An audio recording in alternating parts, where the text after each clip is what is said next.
আমরা শেষ পর্যন্ত এই মকর সংক্রান্তিতে 2025-এর মকর সংক্রান্তিতে আমরা গঙ্গাসাগরের একদম সাগরের তীরে দাঁড়িয়ে রয়েছি। একদম সাগরের তীরে দাঁড়িয়েছি। পিছনে এই যে সাগরের তীরে সমস্ত পুণ্যার্থীরা আজকে এই মকর সংক্রান্তির পুণ্যতিথিতে সকলে স্নান করছে। আমি চারিদিকটা একটু ক্যামেরা ঘুরিয়ে দেখিয়ে দিচ্ছি যে গঙ্গাসাগরে আজকে মানুষের কীরকম ধর্মীয় বিশ্বাস, উন্মাদনা সব ক্যামেরায় ধরা পড়ছে। দেখুন, যতদূর চোখ যাচ্ছে শুধু মানুষের পুণ্য স্নানের ছবি। মানুষ এইভাবে কিন্তু এখন সকাল 7টা, 14ই জানুয়ারি পূর্ণ মকর সংক্রান্তি। মকর সংক্রান্তি পুণ্যতিথিতে সমস্ত মানুষ পশ্চিমবঙ্গের বাইরে থেকেও উত্তরপ্রদেশ, বিহার, মধ্যপ্রদেশ, গুজরাট থেকে বা ভারতবর্ষের অন্যান্য রাজ্য থেকেও বহু মানুষ কিন্তু এই পুণ্যতিথিতে, এই মকর তিথিতে এই পুণ্য স্নানে সাগরে এসেছে। দেখুন মানুষের কীরকম উন্মাদনা, কীরকম ধর্মীয় বিশ্বাস যে এই পুণ্য স্নান করলে, মকরের তিথিতে পুণ্য স্নান করলে যদি কোনো পাপ হয়ে থাকে তাহলে সেই পাপ ধুয়ে যায়। তো আমরাও কিন্তু একটু স্নান করে নেবো। এখন সকাল 7টা বাজে, একটু পরে কিন্তু আমরা স্নান করে নেব। অনেকদিনের ইচ্ছা ছিল, আমি 3 বছর ট্রাই করছিলাম যে এই মকর স্নানে আসবো সাগরেতে।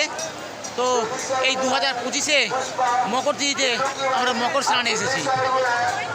দেখুন মানুষ কীরকম স্নান করছে। আমরা এইমাত্র সাগর স্নান করলাম, অর্থাৎ গঙ্গাসাগরে সাগর স্নান করলাম। এই দেবাশিস দাও রয়েছে, দেবাশিস দার সঙ্গে ডিউটি এসেছিল, উনিও গঙ্গা স্নান করলেন। দেবাশিস দার সঙ্গে একসঙ্গে স্নান হয়ে গেল। টাটা করে দাও, টাটা গঙ্গাসাগর। গঙ্গাসাগরে এটাই কপিল মুনির আশ্রম। কপিল মুনি এই আশ্রম সম্বন্ধে বা এই কপিল মুনি সম্বন্ধে একটি কিন্তু পুরাণ কাহিনী রয়েছে। গঙ্গাসাগরের সাগর রাজার 60,000 পুত্র সন্তান ছিল। তারা একটু অত্যাচারী ছিল, তারা চরিত্রবান ছিল না। আর ওই সময়কালেই এই দ্বীপে বাবা কপিল মুনি নামে একজন সিদ্ধ ঋষি এখানে ধ্যান করছিলেন। আর সাগর রাজার 60,000 পুত্র সন্তান ওনাকে বিরক্ত করছিল। কপিল মুনি চোখ চাইতেই তারা ভস্ম হয়ে গিয়েছিল। তো যাই হোক, ওই বংশেরই একজন রাজা ভগীরথ পরবর্তী সময়ে ওদের মুক্তির জন্য দেবী গঙ্গাকে মর্তে এনেছিলেন। আর মা গঙ্গা এই সাগরদ্বীপের এখানেই সাগরে মিশেছিল। তাই এই সাগর তীর্থ পুণ্য তীর্থে পরিণত হয়েছিল। তাই মা গঙ্গার আশীর্বাদ প্রাপ্তির জন্য সমস্ত মানুষ এখানে স্নান করতে আসে। তো সেই থেকেই মকর স্নান বিখ্যাত হয়েছে। এই কপিল মুনির আশ্রমের চারিদিকটা আমি ঘুরিয়ে দেখিয়ে দিচ্ছি। দেখুন আজকে শুভ মকর সংক্রান্তি, 14ই জানুয়ারি 2025 সাল। অন্তত কয়েক লক্ষ মানুষের ভিড়ে ঠিক করছে, চারিদিক ভিড়ে ভরে গেছে। তার উপর এখন বাস স্ট্যান্ডে যেতে বারণ করছে। আমি এখন কপিল মুনি আশ্রমের বিপরীত দিকের দৃশ্যটা দেখাচ্ছি। আর এইভাবে লাইন দিয়েছেন বেশ কিছু মানুষ, কয়েক হাজার মানুষ বাবা কপিল মুনির দর্শন লাভের জন্য। আমরা কিন্তু দর্শন লাভ করতে পারিনি, ক্লান্ত হয়ে গেছিলাম, লাইন থেকে বেরিয়ে পড়েছি।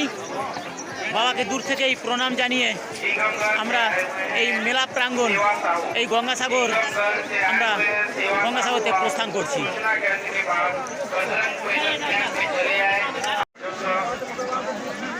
এটাই গঙ্গাসাগরের কপিল মুনির আশ্রম। এই আশ্রমে ঢোকার জন্য লম্বা লাইন, এইভাবে লম্বা লাইন পড়েছে দেখুন।